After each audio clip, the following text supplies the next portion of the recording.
Today we will review the dipstick Wi-Fi otoscope camera.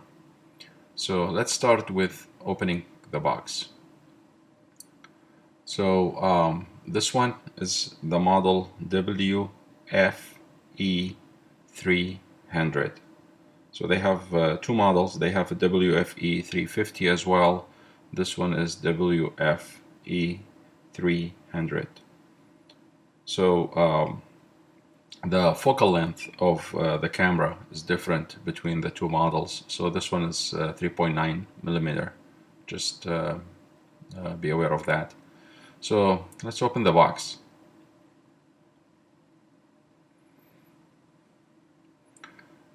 So the first thing you will see, which will be the dipstick otoscope camera device itself. So let's put that aside. And then underneath the packaging, there's the micro USB, some attachments, two silicone attachments as well, plus a microfiber with two silicone protections, and then some paperwork. So that is, if you register with Dipstick, you could get a 24-month, 2 years of extended warranty instead of just 12. That's always nice. They always insert a support card as well if you need any help. That's always good. And then the user manual. So just as we open the user manual, let's kind of cover a little bit the technical data of this device specifically. Model number WFE300. There are two model numbers, so I will cover the key ones.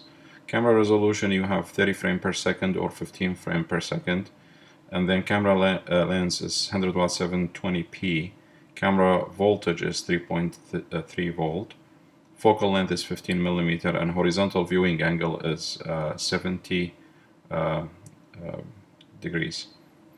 So to use the otoscope, step number one, obviously you have to get the app. This is a different, if you have another dipstick device, this is a different app. Just be aware of that. They have two different apps. And then basically you will connect the device through the Wi-Fi, and there's a password there, and you will be on your way to see the images as soon as you have that set up. So download the app, connect through Wi-Fi directly to the device, use the passcode, and open the app. You should be on your way. So micro USB here, pretty standard as an attachment. It gets connected to the back of the device itself.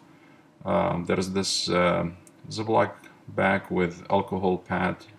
If you use this device, obviously you're gonna need a few more, to make sure it's sanitized and clean. These are silicone protections. They go on the top of the tip of the device of the camera for protection. So they're pretty snug as you put them in. And these two pieces of plastic, I think probably you're familiar with them in doctor's office. They are used on top of the camera. So there's a large one and there's a small one. And then there is this attachments. They look like scoops, like micro ice cream scoops. I think they are for pulling out wax out of ears, I think. Yeah, and this one is a see-through scoop as well. So I will not be using those in my review. I'm sensitive to use those inside ears. So, but they are there if you want to use them. So Let's look at the unit itself, the camera. The device itself is pretty sturdy to the touch. It feels good. It feels is made of high quality plastic, and the chromed stainless steel, whatever. I haven't looked deeper into the material of it, but the chrome is pretty nicely made, and it looks pretty solid. So you press and hold the power button, and the button itself lights up with the white color, and then the blue LED shows your connection to your phone. So as you can see, the camera is you press it one time, the light goes dimmer and then off. So either full on, less light, or off. So the blue blinking basically is seeking Wi-Fi connection. As soon as you connect that, the blue should turn to a solid light. This one is low in power, I think, and this is why the power button white light is blinking as well. You press and hold, you turn it off. So the functionality is pretty simple. Basically, press hold turns it on, press hold turns it off, and then three modes of light: full, half, or off. It's full, half, or off. So yeah, it's a solid device in my first impression, and let's look a little bit at the the functionality of the power button. So like I said, the blue one is LED indicator. Long press, power on off. Short press, adjust brightness. Three brightness there. Solid, full, half, or off. And then the micro USB.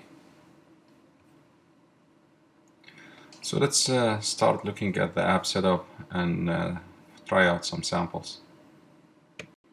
So I already have downloaded the app. So you start the Dipstick app, and then you have to configure the Wi-Fi right away so that you get the connection with the app. So just to quickly review the app, as soon as you click on the camera icon, it will ask you to get access to your photo library, which I said it's okay. And then every time you click picture, it flickers. That means the picture is taken. But when you click video, it shows you the counter. And then there's the 90-degree rotation. And obviously you could rotate your picture by just turning the device itself as well. To go to the folder, you could look at the pictures here. It tells you one of two, two of two. You could delete them or select delete them. You could go to the video, you could play it back, and then also you could do the same thing. You could select the video and delete the video as well. Pretty straightforward. The key functions are there for you to be able to use. And the settings, you have the resolution to configure. You could change your password. You could set a different Wi-Fi SSID, different than the original one that came with. So you have a bunch of options here to configure. The app pretty much is straightforward. There's nothing really complicated about it. So let's go test the device. So this one is basically inside the ear. I wasn't comfortable, to be honest, to do this, and I personally don't think I will do it again.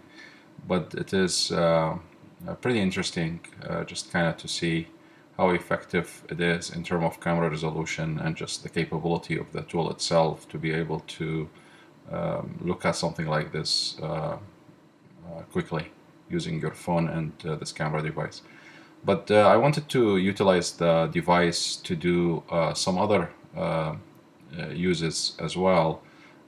In addition to kind of examining ears or nose, I wanted to see if I could use it as a magnifier or in addition to magnifier, also to look at things that don't require an endoscope long probe. So you could see here, this is the Thunderbolt connection for the iPhone 12 Pro.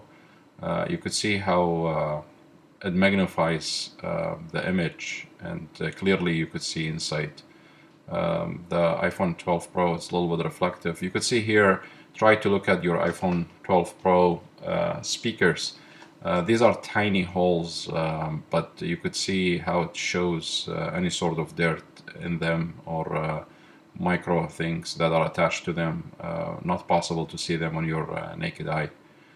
Pretty useful, I thought, from that perspective. There are additional uses for this, not just as a otoscope, medical otoscope. So this one is a USB port. You could look inside and look if there's any misconnection or anything like that. I thought that was pretty good as well.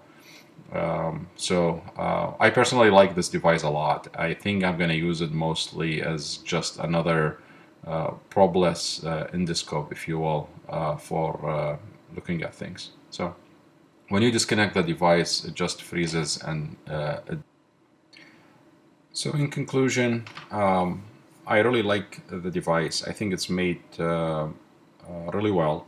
It feels pretty sturdy and quality product as you work with it. The app and the device both are pretty easy to use, pretty straightforward. The learning curve is almost non-existent. I think in addition to what's intended to, I personally really enjoyed using it, and I think I would probably use it a lot as a probeless endoscope. I think if you don't have to inspect any sort of plumbing or deep, objects that you require a long probe, I think this one is pretty effective to use.